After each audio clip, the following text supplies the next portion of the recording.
Hey guys, welcome back to Clownfish Gaming. This is Neon, and it's not a good day for Sony. Sony Interactive Entertainment laying off 900 people. They're closing down their London studio entirely, according to Wario64 on Twitter. Insomniac Games, Naughty Dog, Guerrilla Games, and Fire Sprite are impacted. We're going to talk about this. It's not looking good, guys. It's not looking good for AAA developers. Everybody's paring back. And then you've got games out there like Power World and Helldivers doing very, very well. You've got games like the Suicide Squad not doing very well. This is a AAA title that cost, hundreds of millions of dollars to develop. And all of these AAA studios seem to be imploding. So let's talk about this. Please subscribe for more gaming news and gaming content here on Clownfish Gaming.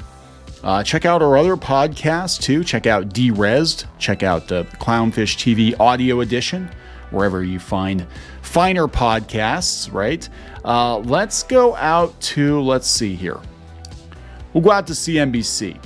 Sony is going to lay off 900 workers from the PlayStation division, or 8% of the unit's global workforce. The Japanese gaming giant cut its sales forecast for its flagship PlayStation 5 console on February 14th after it warned of lower demand. PlayStation's London studio will close entirely, with several other studios due to be affected. I think we're headed toward a period of time in the very near future where all gaming is going to be PC. It's all going to be PC. The PC master race will come into its own finally. And Nintendo, whatever Nintendo has out. It's basically going to be PC or Nintendo. But it does make a lot of sense to have Sony consoles or Xbox consoles. Apparently Xbox is still working on another console. I don't know why, but there we go. Sony Interactive Entertainment on Tuesday said it's going to lay off about 900 employees in the PlayStation unit, or 8% of its global workforce, becoming the latest technology company to announce headcount trims. After careful consideration and many leadership discussions over several months, it's become clear that changes need to be made to continue to grow the business and develop the company, CEO Jim Ryan said. He added that employees across all of the company's regions will be affected by the layoffs. PlayStation's London studio will close entirely, with several other studios due to be affected.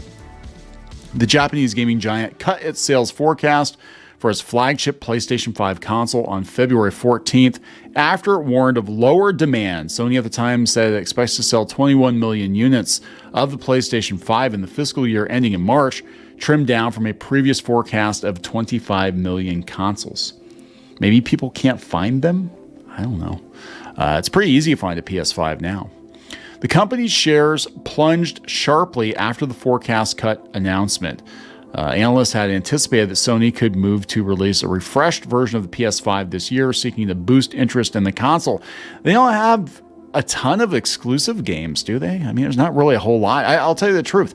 Both of our kids have a PS5, and I don't play PS5. I don't touch it. I've got multiple gaming PCs. I have my Switch. I've got my retro consoles. I'm good. Like, I have zero interest in anything coming out for the PlayStation 5. Occasionally I'll watch Squid King play like Horizon or Spider-Man 2 or something like that, but I really have no interest in playing those games.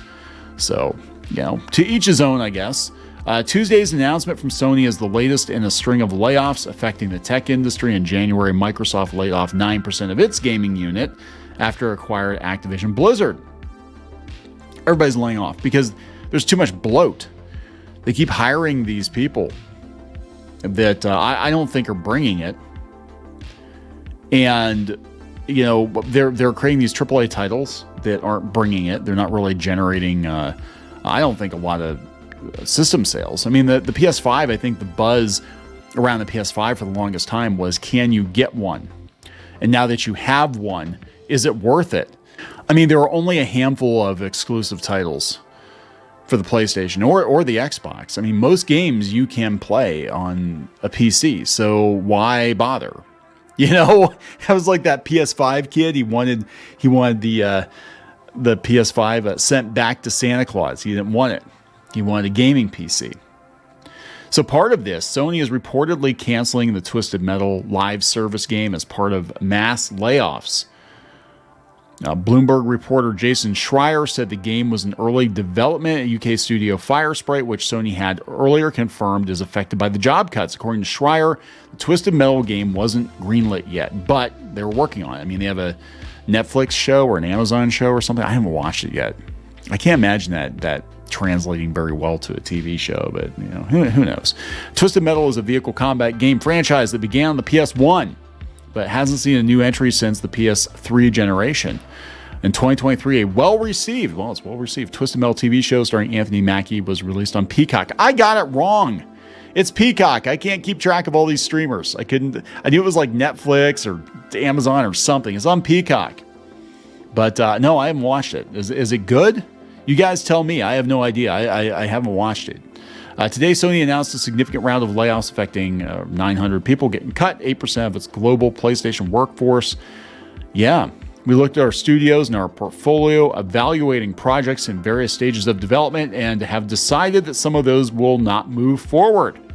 So there is no more Twisted Metal. Oh, well. Oh, well. I mean, I don't know. Guys, it's not looking good. I mean, it's not looking good for AAA gaming in general. Like, I mean, there's so many exciting games coming out in the indie space. Helldivers doing very, very well. Pal World. I know a lot of people don't like it because it's a Pokemon knockoff, that they think, but it did very well. People are more excited about indie games than they are about these AAA titles. I know kids are. Like, kids are more into games like Among Us and Lethal Company and those kinds of games. Five Nights at Freddy's, which I don't know if you'd really consider that indie now. But that's what they want to play. That's what they're talking about. They're not talking about the latest $200 million or whatever game. They don't care. They really don't care. I mean, just imagine how many awesome indie games you could develop for $200, $300 million. I mean, seriously, like, it just doesn't make a lot of sense to me to spend that much money on a game. It really doesn't. But anyway, there we go. It's all crumbling down. Everything's tumbling down, crumbling down. In the video game sector, in the tech sector, in the media sector, everything just seems to be imploding. So on that cheery note, I'm going to wrap this up, guys. Please subscribe. We'll talk later.